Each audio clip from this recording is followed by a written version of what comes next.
Hello everyone, আসসালামু আলাইকুম। Welcome back to my channel. আমি ইয়াসমিন আছি তোমাদের সাথে আর একটা নতুন ব্লগ নিয়ে। এখানে দেখো আমি 2 কিলো গাজর নিয়েছি আর এই গাজর দিয়ে আমি খুব মজার একটা জিনিস বানাবো, তোমাদেরকে দেখাবো। পুরো ভিডিওটা দেখতে থাকো তোমরা। তার জন্য গাজরগুলো খুব ভালো করে পানি দিয়ে ধুয়ে নিয়েছি, পরিষ্কার করে নিয়েছি। এবারে একটা গ্রেটারের সাহায্যে আমি এটাকে গ্রেট করে নেব। আর শীতকালে কিন্তু গাজর, খুব সুন্দর গাজর পাওয়া যায়। তো ওই জন্য দেরি না করে এই রেসিপিটা তোমরা কিন্তু বানিয়ে ফেলো। এখন অতটা শীত নেই, কিন্তু মার্কেটে কিন্তু গাজর অ্যাভেলেবেল আছে।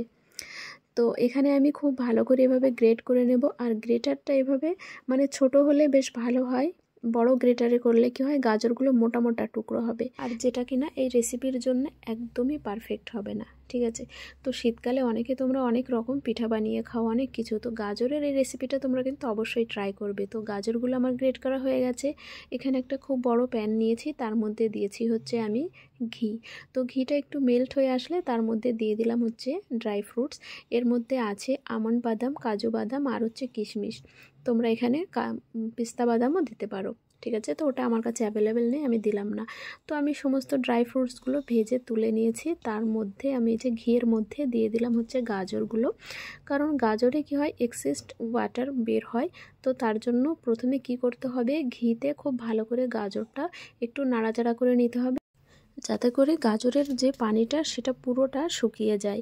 তারপরে দিয়ে দিতে হবে যে বাকি গাজরগুলো দিয়ে আমি একটু ঢাকা দিয়ে রেখেছি, যাতে গাজরটা একটু সফট হয়। এরপরে আমি দিয়ে দিলাম এর মধ্যে দুধ। এখানে আমি বলে রাখি, 2 কিলো গাজরের জন্য নিয়েছি আমি 2 কিলো দুধ। দুধটা কিন্তু আগে থেকে আমি গরম করে 2 কিলো দুধকে 1 কিলো বানিয়ে রেখেছিলাম। তো সেটা আমি এর মধ্যে ঢেলে দিলাম। এবার এটাকে খুব ভালো করে নাড়াচাড়া দিয়ে এটাকে এবার মিডিয়াম গ্যাসে গরম করতে হবে। তো মিডিয়াম গ্যাসে রাখার পর এই যে দুধটা কমে এসছে, এই পর্যায়ে আমি দিয়ে দিলাম ড্রাই ফ্রুটসগুলো দেওয়ার পর আমি এর মধ্যে দিয়ে দিয়েছি চিনি আর দিলাম হচ্ছে এলাচ দানা।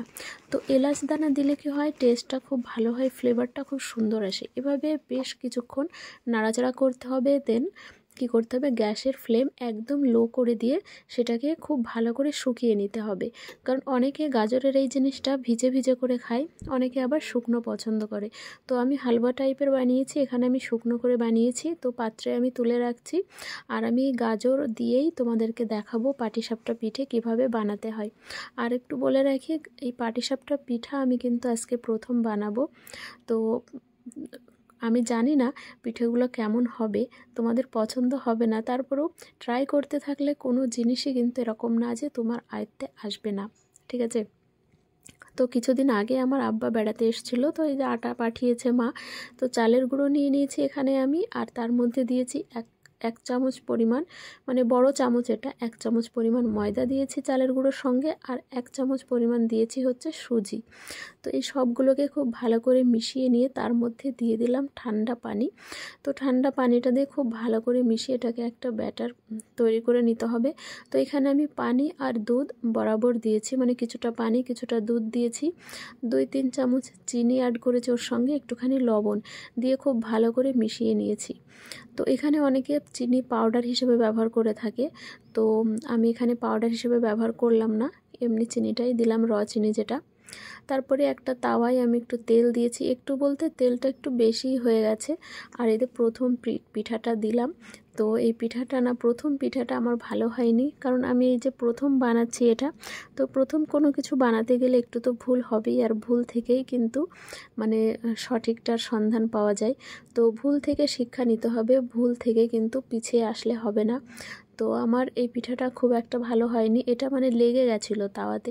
আর যেহেতু ননস্টিক প্যান নেই আমার, তার জন্য এই জিনিসটা হয়েছে। তো যাই হোক, এবার গাজরের পুরটা আমি এই যে মাঝখানে দিয়ে দিলাম। এবারে আমি এটাকে মুড়ে দেবো, ঠিক যেরকম পাটিসাপটা পিঠা হয় ওই টাইপের আর কি। তোমরা যারা পরিচিত পিঠার সঙ্গে তারা তো অনেকেই বুঝতেই পারবে। তো নারকেলের পুর ভরা এই চিতই পিঠা, নারকেলের পুর ভরা যে এই পাটিসাপটা পিঠা, এটা তোমরা তো অনেকেই খেয়েছো। কিন্তু এই যে গাজরের হালুয়া টাইপের বানিয়ে তারপরে এই যে পাটিসাপটা পিঠা একবার তোমরা প্লিজ করে খেয়ে দেখবে, খুবই ভালো লাগে। কিন্তু আমি একটা নতুন ট্রাই করলাম, এটার রেসিপি হয়তো ইউটিউবে থাকতে পারে, বাট আমি সার্চ করে দেখিনি। আমি গাজরের হালুয়া বানিয়েছি, তারপরে আমার মাথায় খেয়াল আসলো যে আমি একটা পাটিসাপটা মানে পিঠে টাইপের বানিয়ে দেখি কেমন হয়। তো আমার প্রথম পিঠা 3টা পিঠা কিন্তু আমার ভালো হয়নি, পরেরটাই যে আমি সফল হয়েছি। তো ইনশাল্লাহ এর পরের বার যখন আমি বানাবো তখন প্রথম থেকেই কিন্তু আমার পিঠাগুলো খুব ভালোই হবে, আমি এটুকু আশা রাখতেই পারি। তো একটা পিঠা এই যে আমি একটু খেয়ে দেখেছিলাম, খুব দারুণ হয়েছিল খেতে। এই যে আগের পিঠাগুলো একদম ভালো হয়নি, তারপর আমি যতগুলো পিঠা বানিয়েছি সবগুলোই কিন্তু একদম পারফেক্ট হয়েছে, খুব সুন্দর হয়েছে। তো অল্প করে বানিয়েছি, আর ইয়াসিনের পাপা বাড়ি আসবে কদিন পরে, তো উনি আসলে তখন ওনাকে বানিয়ে খাওয়াবো। এটা আমার একটা প্র্যাকটিস হয়ে গেল, শিখে নিলাম। তো কেমন হয়েছে আমার এই রেসিপিটা, আর তোমরা কিন্তু অবশ্যই আমার চ্যানেলে নতুন হয়ে থাকলে চ্যানেলটাকে কিন্তু সাবস্ক্রাইব করবে, আর আমার নতুন নতুন ভিডিও পাওয়ার জন্য অবশ্যই বেল বাটনটা কিন্তু অন করতে হবে, ঠিক আছে। আর তোমরা যারা আমার ফেসবুক পেজে ফলো করতে চাও কিংবা ইনস্টাগ্রামে, তো আমার কিন্তু লিঙ্ক দেওয়া আছে ভিডিও ডিসক্রিপশন বক্সে, তো ওখানে গিয়ে তোমরা আমাকে ফলো করতে পারো। তো এই যে আমি একটু ভেঙে তোমাদেরকে দেখালাম, খেতেও কিন্তু দারুণ হয়েছিল।